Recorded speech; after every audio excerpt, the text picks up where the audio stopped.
Hello YouTube, welcome back to another video. Today I'll be going over the ins and outs of this extinguisher, which is the Amerex 250 CG foam extinguisher.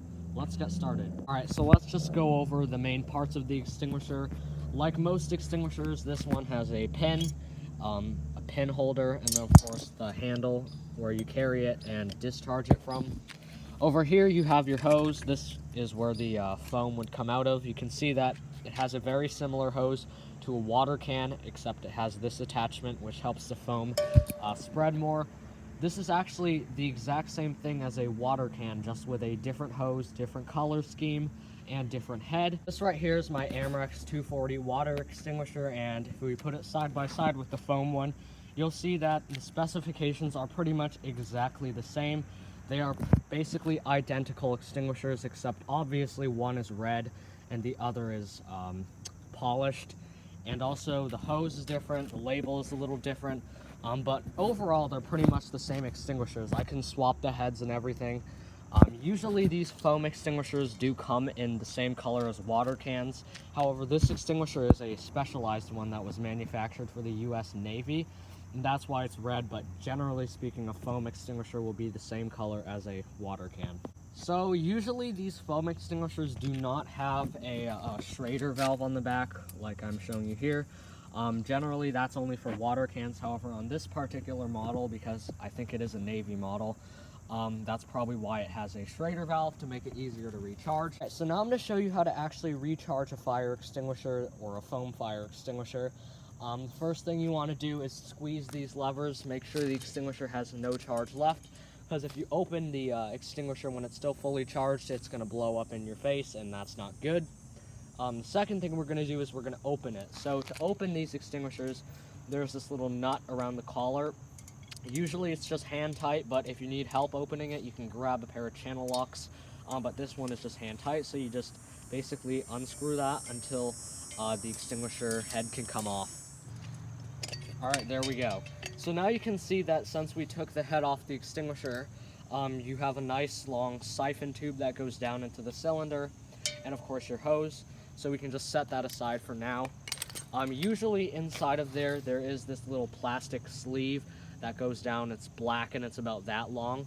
However, because this extinguisher was used, this extinguisher is missing that plastic sleeve, but that's okay. And to fill these, you just use 2.5 gallons of straight water. So let's do that. If you have the sleeve in there, you can just use a garden hose, and then whenever that sleeve touches the bottom of the water, or whenever the water touches the bottom of the sleeve, that's when you know you have 2.5 gallons. However, because I don't have the sleeve, I just measured it into these 1 gallon jugs, so I'm gonna start pouring now. Alright, so I have filled this with 2.5 gallons of regular water. It's okay if it's not exactly 2.5 gallons of water, as long as it's close to that amount, because if you don't fill it with the right amount of water, that is gonna compromise the UL rating for this extinguisher. But now for the foam part. So usually, if you're filling a foam extinguisher for actual commercial use, you would take a cup of Class A foam or AFF or whatever, and you just pour it in there and then close it. However, of course, I know for us collectors, not everybody has 3 gallons of AFF on hand at all times. So here's a little tip I have. Alright, so if you're filling this for an actual commercial use where you have to have these to meet code, do not try this. I will repeat that. Do not do this if you plan to use this in a situation where this is going to be protecting people. This is mostly just for demonstration and for my fellow collectors who don't have Class A foam.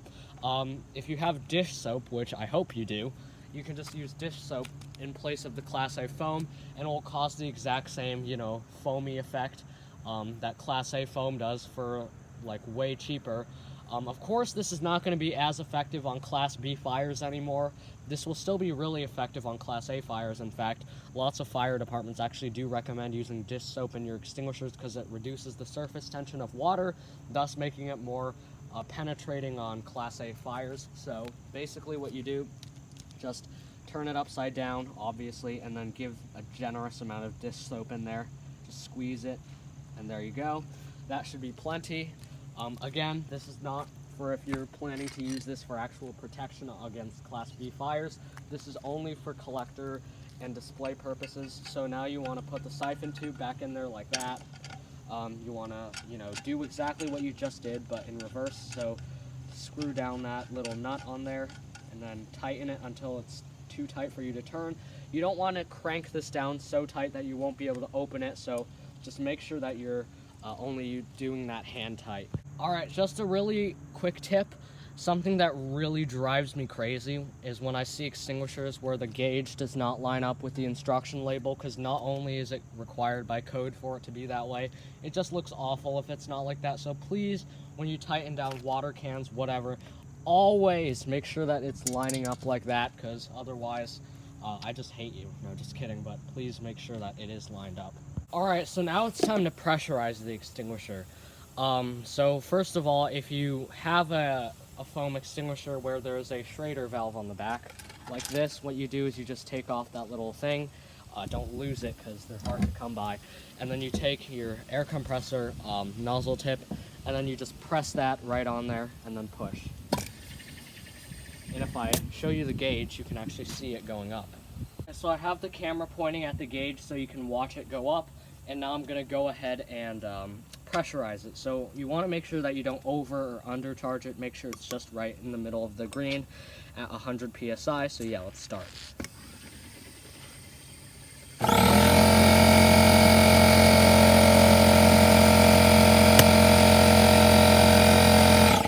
Alright, there you go. Right in the middle of the green. That's exactly where you want it. Of course, it looks a little overcharged because of the camera angle, but if I move it, you'll see it's at the green.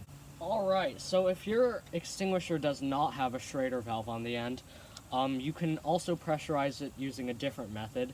And if you have one of these air gun pieces like this that are attached to your air compressor, you just take off the hose and then put that in there and then push. And then, of course, squeeze the handle at the same time, and that will let the air in. Of course, you want a bigger tip than this, but that's basically how you do it if you don't have one of those Schrader valves. When using a foam extinguisher, remember pass. Pull out the safety pin. Aim the nozzle at the base of the fire, squeeze the levers together, and sweep from side to side until the fire is out. Once the fire appears to be going out, approach the fire and soak the burning material. Do not stop until the extinguisher is empty.